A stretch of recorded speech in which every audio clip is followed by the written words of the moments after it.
Einoiad, written by Daniel Zautner. Prologue. The scene is a shared garden between two cottages on an unnamed Greek island on Midsummer Day. There are two footpaths, one left to Tibor's cottage and one right to Eino's cottage. Eino and Tibor enter.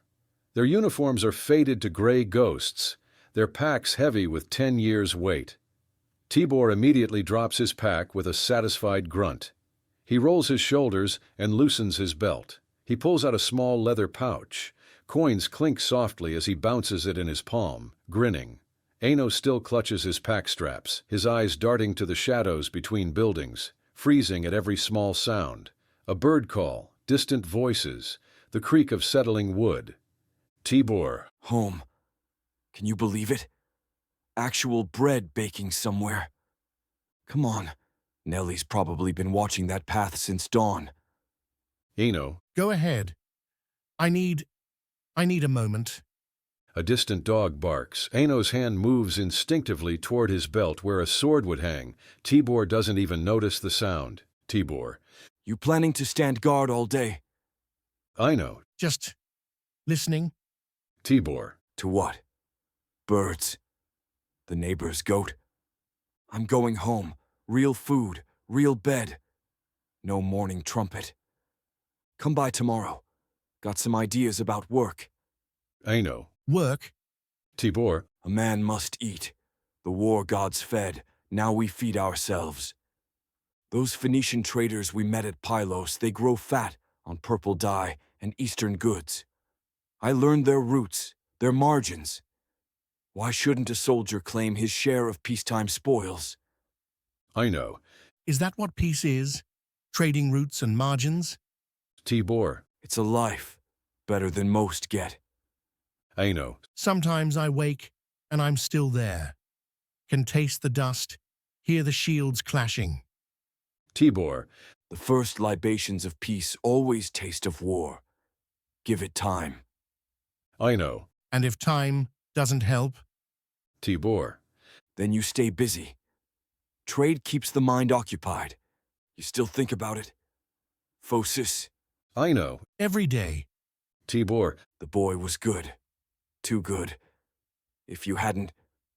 Eino. I know what I did. Tibor. Look, just get some sleep. Real bed. Real walls. Tomorrow we talk business. Eino. Business, of course. Tibor. It gets easier, brother. Eino. Does it?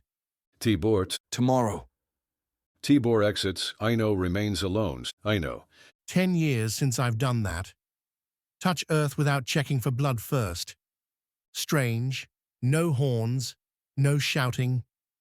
Just quiet. The worst fights were always the quiet ones, when the screaming stopped. At Corinth, after the lines broke, everything went silent. Just me and him in that clearing. Their champion was just a boy. Golden beard, barely grown, but they said he was Athena's own, that she watched his every move. When I reached him, he lowered his spear, just for a moment. Said something, a prayer, maybe. His blood came out wrong. Not red, gold, like... Athena's owls circled us 3 times before flying west. Owl scent. She's been here already. I came home to build boats. Simple work. Clean work. Let the goddess take her price if she must. But not from them. The sun stands. The earth holds. Today, that's enough. Eino heads toward his cottage. Athena materializes beside the well, an owl on her shoulder. Her bronze armor gleams dully in the harsh light. Athena. Little soldier burrows deep. He thinks distance is armor, 10 years of service a shield. That other one, Tibor, understands the order of the world, takes what war offers without complaint.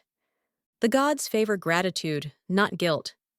But Eino weighs and judges the very gods who gave him the strength to stand against 30 spears.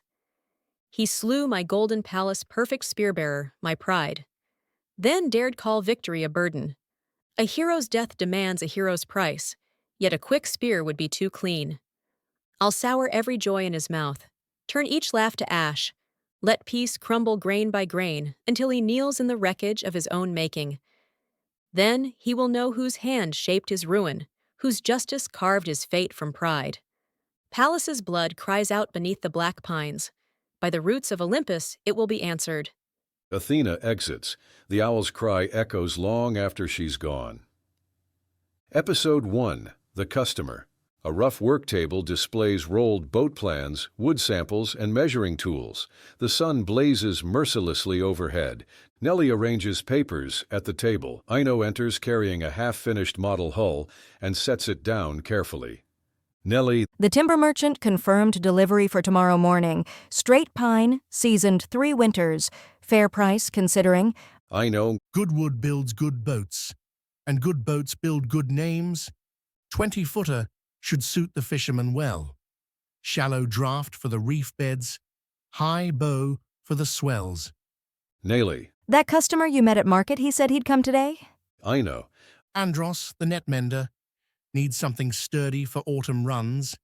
Said he heard tales of my work. Word travels fast when a man's earned his reputation twice over. Once with bronze, once with wood. Music is softly playing in the background. Nellie, Listen, music from the widow Kira's cottage. Eino, Her grandson's back from Athens, probably celebrating. Neely, I'd forgotten how music sounds when you're not listening for war horns. Eino, Dance with me, Nellie, Here? In the dirt? Eino. here. They move together without flourish, just two people who know each other's rhythm. No spinning or elaborate steps, just gentle swaying. Nellie, Your hands are softer already. 3 days of no sword. Eino, Still calloused. Nellie. Different calluses, honest ones. They dance quietly for a moment. Eino, I want to build you something. Not just boats for customers. Something for us. Nellie, What? Eino. I don't know yet, but something that lasts. The music fades. They're still close. Nellie. This lasts. Footsteps are heard on gravel, approaching from the right path. Eino. There. Someone comes. Must be Andros. He's taking his time. Cautious steps. Nellie. Perhaps he's admiring the garden, or looking for the right path. Eino. He carries something long. See how he holds his left arm. That's sword hand positioning. Nellie. I know, he's just standing by our gate, looking at the boat plans we posted. Eino. And that metal catching the light. No fisherman carries steel like. Nellie. There. It's probably just a coin purse, the way he's holding it so carefully. Eino. That. Look how he scans the cottage, measuring distances. Nellie. Counting his money to see what he can afford. He's reading our prices. Eino. You there, state your business. Why do you linger and watch? Nellie. Like any sensible customer would, you're frightening him away. Silence. Then the footsteps retreat quickly. Eino. See how he runs? No honest craftsman bolts at a simple challenge. Nellie. He runs because you shouted at him. You scared away our livelihood. A simple greeting would have. Eino. Our livelihood. What livelihood comes with drawn steel? Nellie. What steel? You saw sunlight on metal and decided we were under siege. This isn't Phocis, Eino. This is home. Eino. Peace is what armed men allow us to keep. Tibor enters left alert with General Adane following. Tibor. Brother, what's the commotion? Easy now, what's got you shouting like a war horn? Eino. Armed stranger on our land.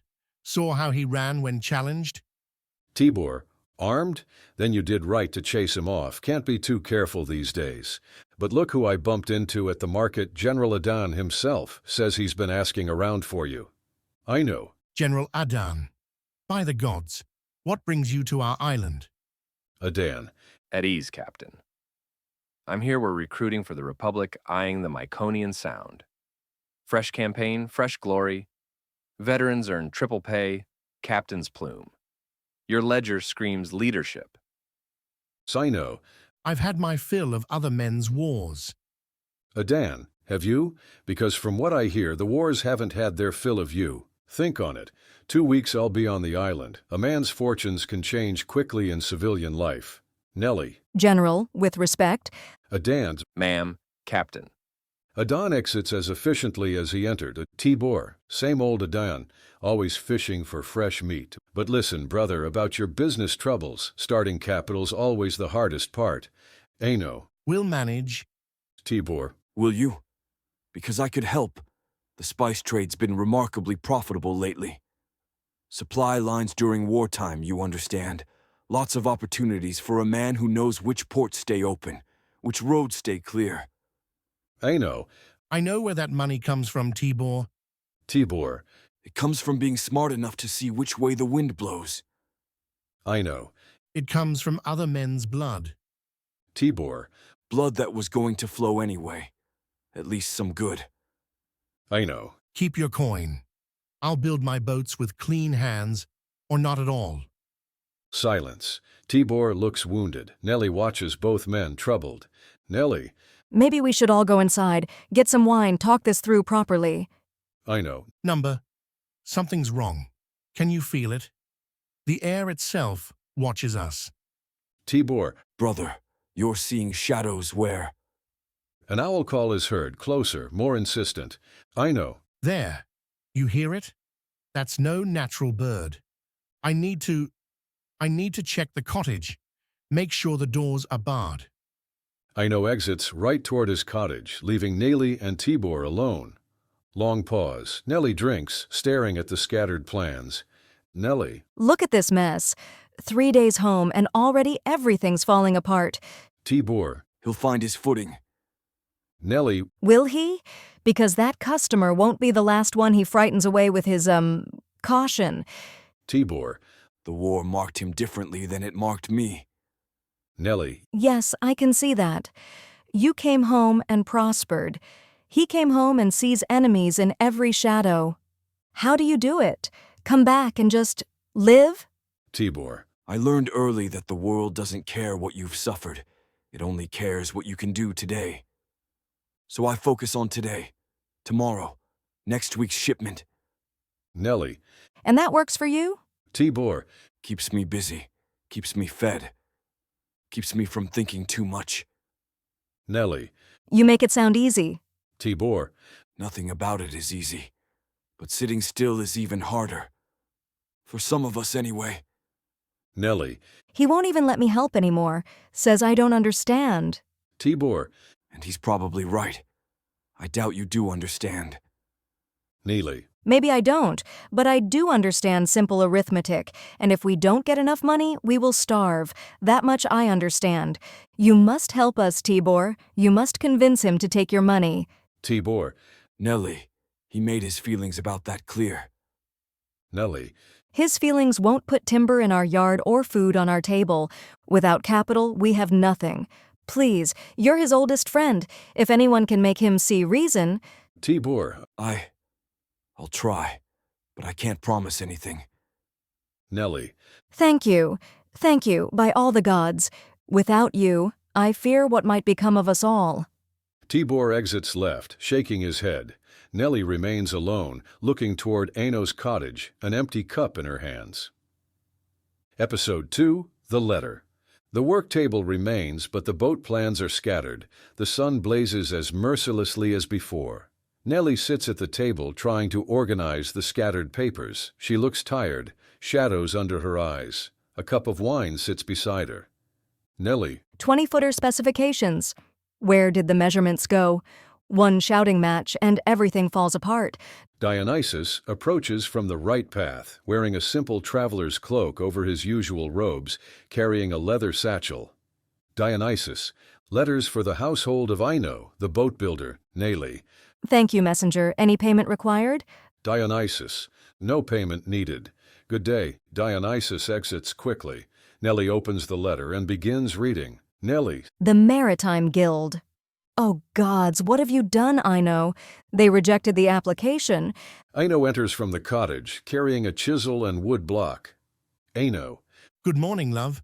Thought I'd carve some detail work while the light's good. Where did you put the dash? What's wrong? Nellie. This is what's wrong. Eino. Rejected? On what grounds? Nelly. That customer from yesterday, he filed a complaint. I know. What kind of complaint? Nelly.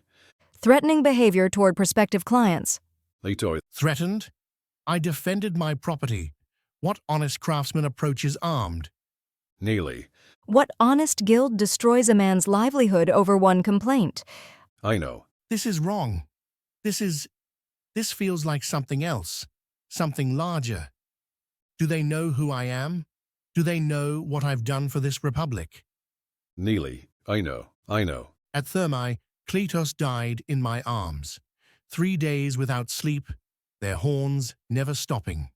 By the end, we were eating leather 12 men out of 60. Neely. That was war. This is business. I know. The siege tunnels at Corinth went in first, always first.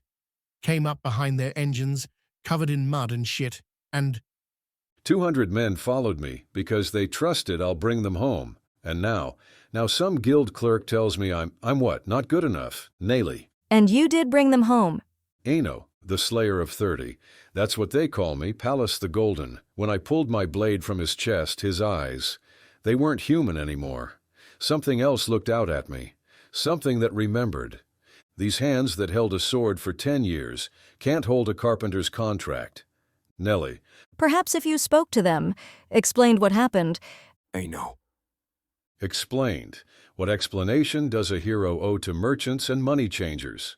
This should have been simple. Honest work, fair coin, the respect earned through blood and bronze. Tibor enters left, carrying a small sack. Tibor. Brother, I brought those iron fittings you mentioned yesterday. What's happened? Nelly. The guild rejected his application. That customer from yesterday complained. Tibor. Ah, well, the offer stands. My money's good as anyone's. Eino. your money stinks of other men's hunger. Tibor. My money kept us fed when Athens was starving. Eino. I know exactly how you kept us fed. Tibor. I saved your life. Ask your wife. She said the same. Eino. My wife. Mentioned. Tibor. Eino. Eino. You spoke to my wife, in my absence, about my affairs. Nelly, I went to him, me, because you wouldn't listen. Eino. so you ran to Tibor. Tibor. I had your back. Eino. You had your hand in the supply wagon. Don't pretend it was for us. Tibor. Every grain I stole went to our unit. Every bronze piece I skimmed bought ammunition when the quartermaster ran dry. You think your sword kept you alive? It was my dealings, my dirt. Eino. Your profit. Tibor. Is that what you think, that I lined my pockets while you bled? I did things that turned my stomach still, for you, for the unit, because someone had to. Eino. Someone had to count coins while we bled. Tibor. Someone had to get dirty. You got to be the hero. Clean kills, clean conscience. I managed the ugliness so you could keep those precious hands pure. Eino. My hands aren't pure. Tibor. Number. But you act like they are. Like your suffering matters more because you did it with honor. Eino. I killed their champion. Pallas, the Golden One. Tibor. I know. Eino. His blood was gold. Actual gold. Like it came from a temple statue. Not a man. Tibor. I saw it. I know war is war, even when the blood shines. Eino. And I came home to find my wife making deals with the man who sold our dead comrades rations. Tibor. I never sold the dead's rations. I'm not a monster. I sold the living's. Nelly. Enough. Both of you enough. He's trying to help us. Eino. He means to own us. Nelly. Then what's your plan? Wait for respect to pay our debts? Hope honor buys timber? I'm going to the guild. I'll fix this myself. Eino. Nelly. Nelly, what? It's not safe? Nothing's safe with you anymore. You see threats in sunlight and betrayal in kindness. I'm done watching you two tear at old wounds while our future rots. Nelly exits right. Long silence. The two men don't look at each other. Tibor. She's drowning, you know. In wine, in fear. Eino. Don't start. Tibor, you want to know the ugliest thing I learned in the war? It wasn't how to steal or bribe or trade. It was watching good men destroy themselves with pride. Watch them choose death over compromise, honor over survival. I thought you were smarter than that. Eino. Get out of my garden. Tibor. Your garden? You blind fool. You think dirt makes you king. You had everything, a woman who loved you, a future, friends ready to bleed for you. And you're throwing it all away because what? Because I kept you fed with dirty hands. Eino. Leave. Now, Tibor. There he is, the slayer of 30.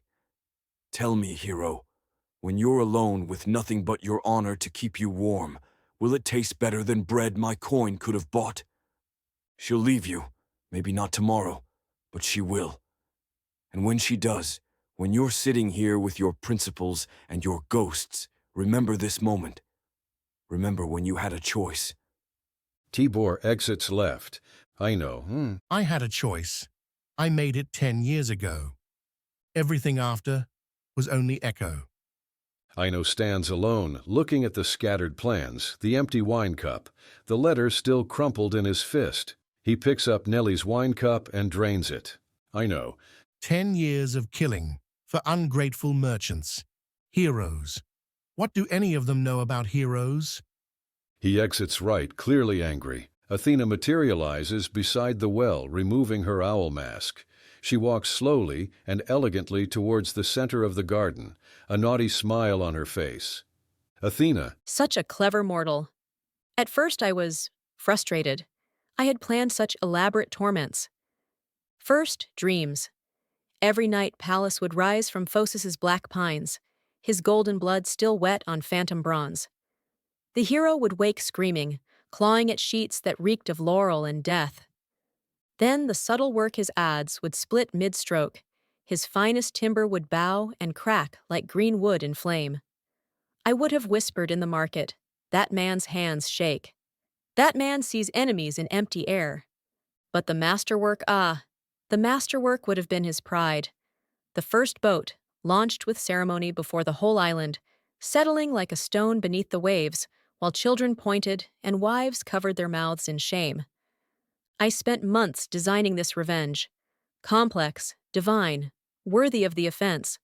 A slow, artistic destruction that would have taken years to complete. But this magnificent efficiency ?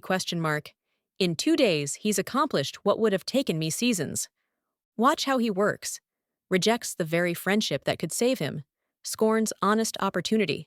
Frightens away his livelihood with his own voice. And now he drives away the one person trying to hold his world together. His own wife seeks solutions while he wallows in wounded pride. The woman takes wine to steady herself against his madness, and still she fights for their future while he fights ghosts. He doesn't just destroy himself, he destroys everyone who loves him in the process. It's beautiful, pure human artistry. Still, I must complete my work. He needs to know whose hand guided his fate. Something personal. Something that will shatter the last of his pride and send him crawling back to war. Let him destroy himself all he wants, but he'll know it was divine justice that lit the flame. Athena leaves the stage, hooting sounds play. Episode 3, The Seduction. Nelly sits slumped at the table, a nearly empty wine jug beside her. Her dress is wrinkled, hair disheveled, an owl feather hairpin knocked loose. She stares at the torn papers with hollow eyes. Nelly. Your husband threatened our customer. Threatened, as if commerce were felony. He tapped his stylus as if the word Eino were a curse. 10 years of salted nets and lacquered planks, dreaming of plumper ledgers. 3 loud silences, and we are undone. And here I sit, gone mad from wine and worry. Maybe I am. Athena emerges from the shadows at the side of the stage, wearing simple merchant's robes with faint owl wing patterns visible at her sleeve's hem. She moves slowly, listening. Athena. Forgive me, lady. I was seeking directions to the harbor. Nelly looks up, wiping her eyes, and knocks over the wine jug. Nelly. Harbor's down the slope there. Athena. Thank you. I heard you mention waiting 10 years. Your husband, a soldier of 10 campaigns?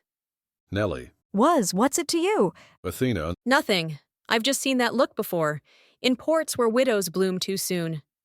Nelly. You travel much? Athena. I bear beasts and barley between shores. You seem like someone who understands such work. Nelly. What makes you think that? Athena. Call it divine intuition. Nelly. No one's ever told me that before. Athena. May I sit? Been walking since dawn. Neely. You said beasts. What kind? Athena. Cattle, mostly. Northern breeds. Hardier stock for difficult terrain. Nelly. Highland cattle, or the black ones from the mountain valleys? Athena. Both. You know the difference? Nelly. Highland stock small, hungry as wolves on bracken. Valley kind fat-bottomed, but tender and spoiled for choice. Athena. Exactly. Most people think cattle are cattle. Nelly. Most people have never tried to keep them alive through a hard winter. Athena. You've done that? Neely. I mapped fields in my head while he was at war. Athena. Thought's the first step. What would you do different than the farmers here? Neely. They overgraze, run too many animals on poor land, then wonder why the soil won't hold water. You need rotation. Let fields rest. Plant clover to fix the earth. Athena. How many head could you run on, say, 50 acres? Nelly. 50 acres of lean earth, 20 beasts at most, or 21 if the fields dream green. Athena. You've really thought this through. Nelly. Had time to think, 10 years of it. Athena. And now? Neely. Now our hulls rot before planking begins. Music begins to play softly from the neighbor's cottage. Nelly. Listen, music. Athena. Someone celebrating? Nelly. The widow's grandson is back from Athens. Eino and I danced to that same melody 3 days ago, right here in the garden. For a moment, it felt like we were building something together again. And now? He sees enemies in every shadow, and I'm drinking wine at midday, talking to strangers. Athena. Mad with grief, perhaps. But your mind is sharper than most. Neely. You really think so? Athena. I've listened to you speak of rotation and soil, of lean earth and fat cattle. You see what others miss. Nelly. I've been so lonely, even more so since his return. Athena. Dance with me. Nelly. What? Athena. The music's still playing, and you seem like you could use a dance. Nelly. We shouldn't. Athena. Why not? Nelly. Someone might see. Athena. There's no one here but us. Nelly looks at Athena's extended hand for a long moment, then slowly takes it. They begin to dance. A faint owl call sounds in the distance. Nelly is stiff at first. Athena. Breathe. Nelly. Eino and I never learned the proper steps. We danced by heartbeat, not by order. Athena. Follow me.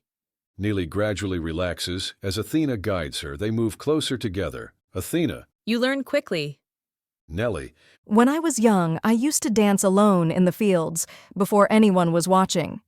Athena. What stopped you? Nelly. People started watching.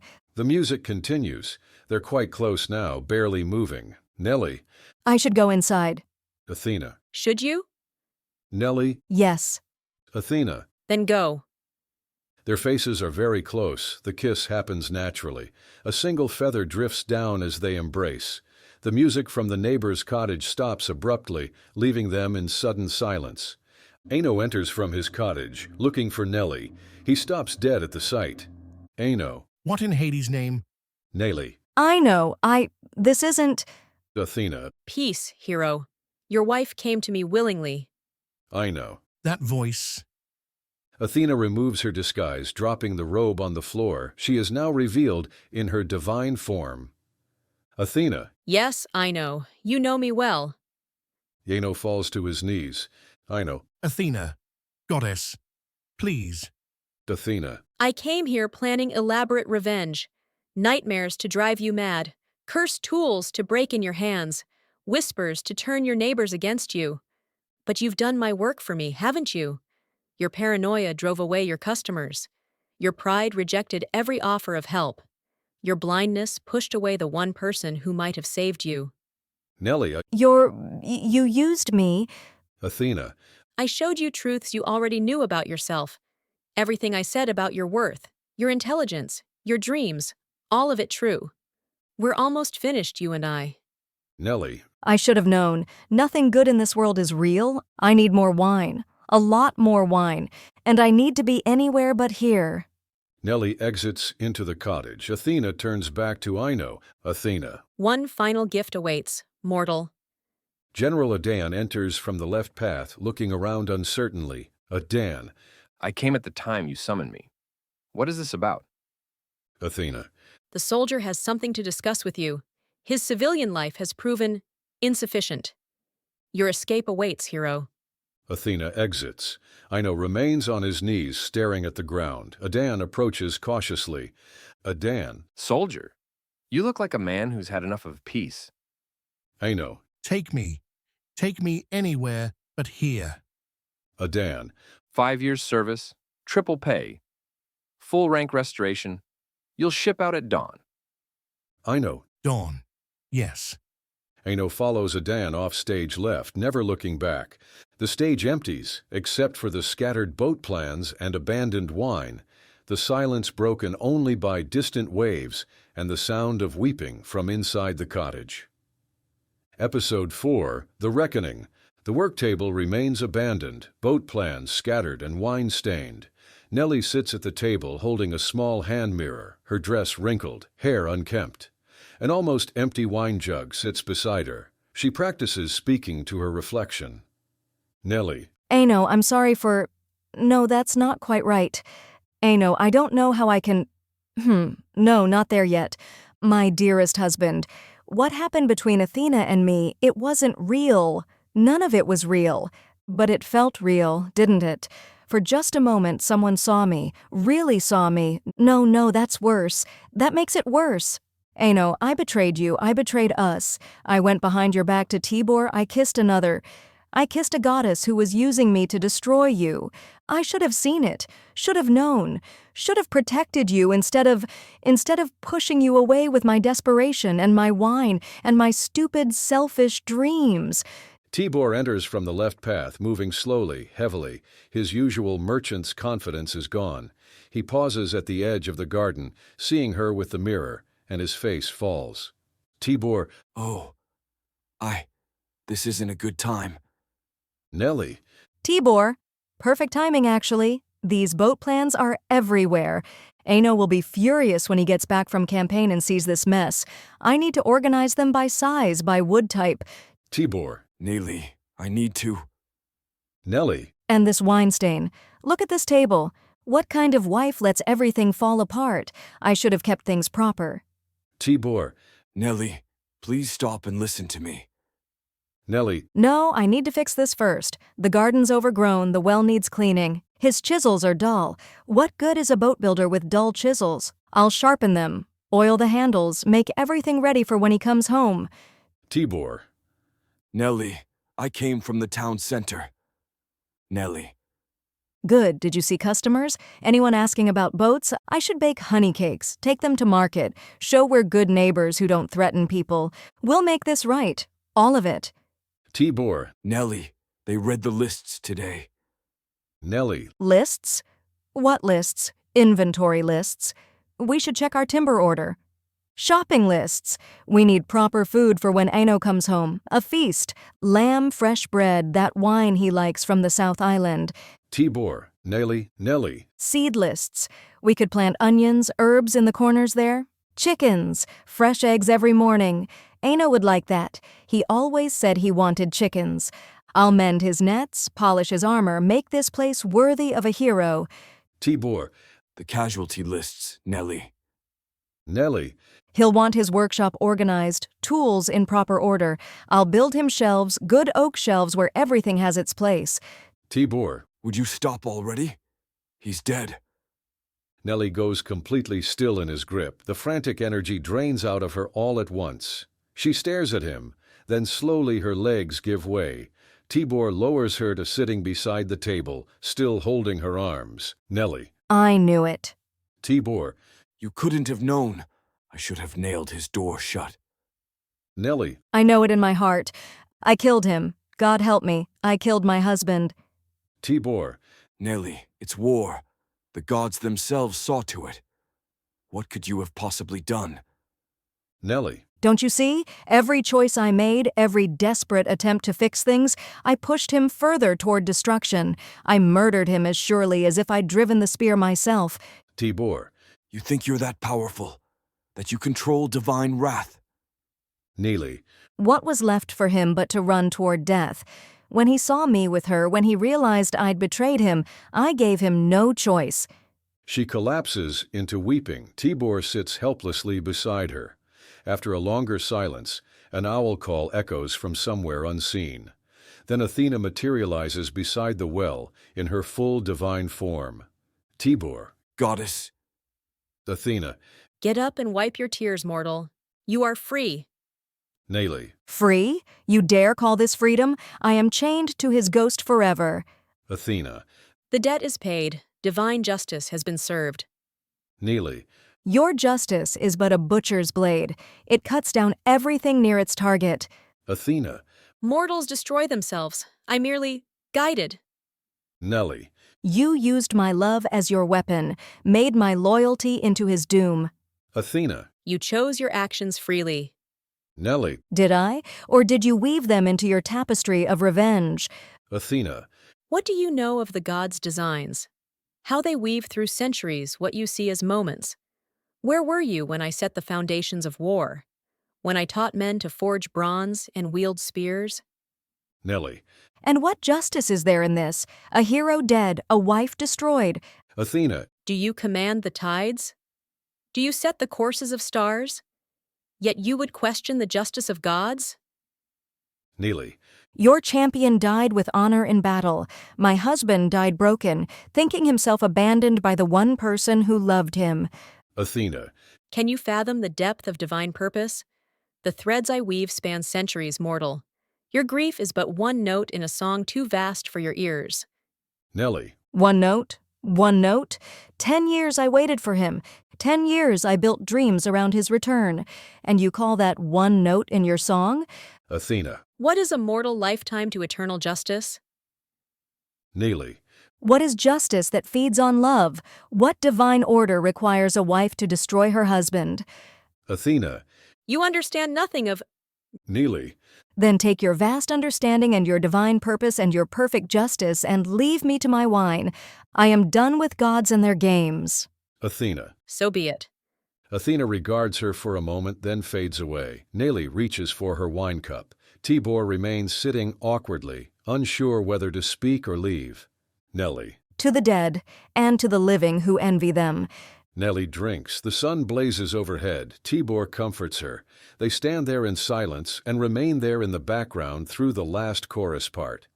Dionysus speaks his final wisdom about divine justice, human folly, and the tragic waste of it all, with Neely and Tibor still in the background.